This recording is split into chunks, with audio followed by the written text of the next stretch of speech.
practice. You can talk. No, what to say?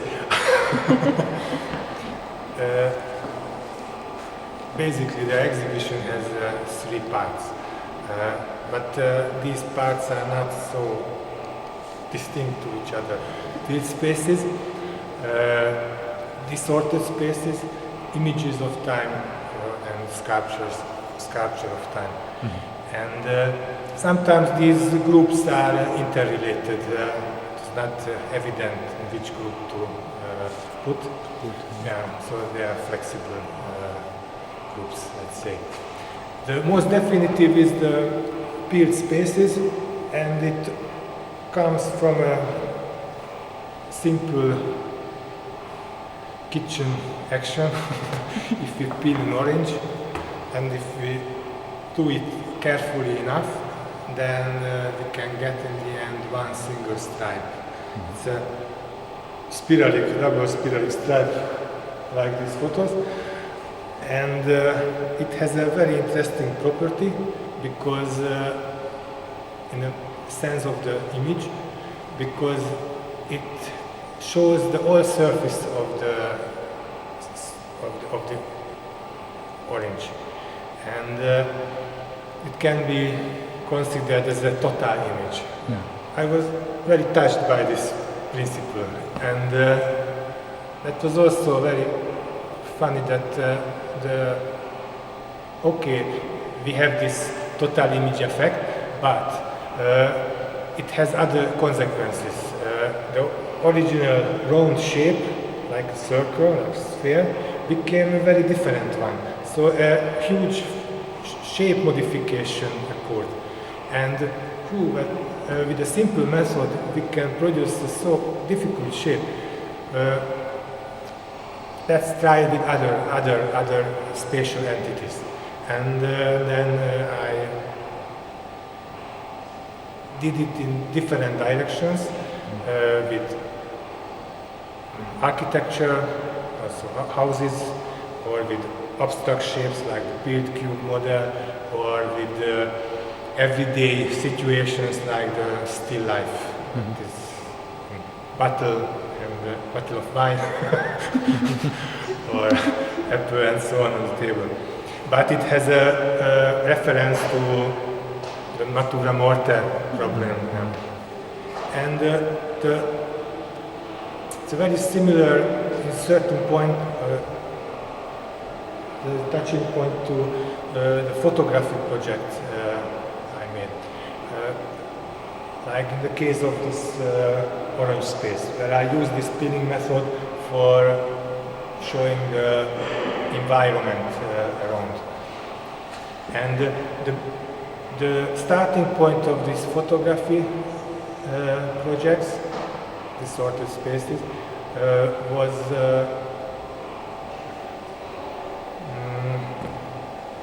everyone who makes photos knows that the image shows a little section of the space.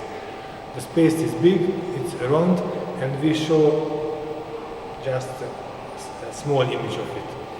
And the main part of the space is not on the image. That's a problem. I wanted to make a larger view, but not in that way as the fisheye objectives, which can photograph the half of the space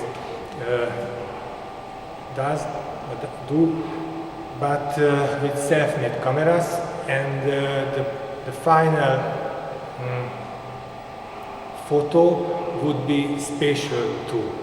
I built cameras having a different operation system as cameras normally do.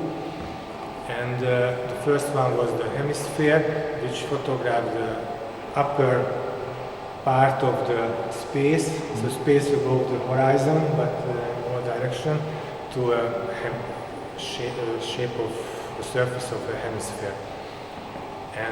But it didn't do with one super exposure, but did with the orange motion, spiralically exposed to the surface. These things have a lot of experiments behind. Experiments with the motion. How can I build such a path for looking? And experiments with the materials. What kind of photosensitive material I can use, and and if these experiments, like the vectors, pointing to the end, I can realize the project, but it's a quite long way. It's also a question about not so only space, but also about time. Yes. Because even if there is one total image, the image is in different time moments. It's composed by different time moments, no? Yeah. But in a traditional sense, it's not images. It's one single image. Mm-hmm. Just it's not like in the film images after each other. Mm-hmm. It's made by a permanent motion. It can be considered as one single image, mm-hmm. But the problem of the time is there, that of every turning around needs a certain time. Similar to this, in a certain sense, similar to this group is the master project, the oil turning in a big aluminum pot. It gives also a curved surface, but it's a mirror image, and it comes into being because if we turn a liquid, here motor oil, the surface will be changed to a parabolic surface, and I connected this effect with the shiny surface of the oil, so it became a mirror image. And but of course it needs time to reach the final velocity, because 45 liters of oil is quite heavy. Mm-hmm. So you can observe how the parabol surface becomes deeper and deeper, and it makes that the mirror images are changing permanently. Here in this case I had inspiration from the literature. Edgar Allan Poe has a beautiful short story, Descent to the Maelstrom.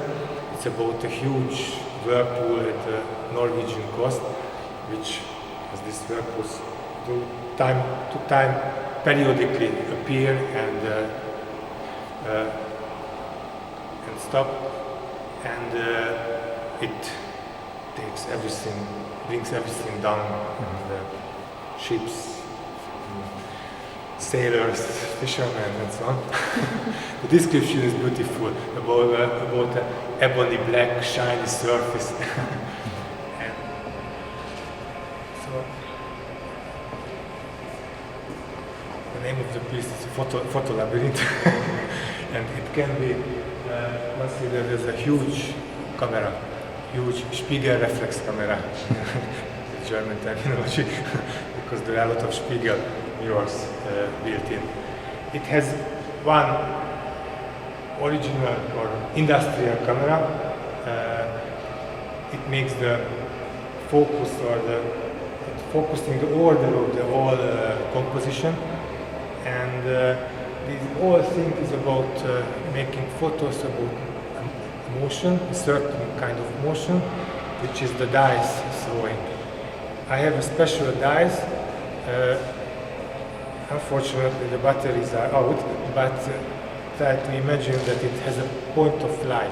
Just on one face there is a little lamp, and if you throw it away in a dark room, then you can capture with photographical means the trajectory of the dice, because the light leaves the traces to the film. But it's rotating around, so you cannot capture with one single point of view.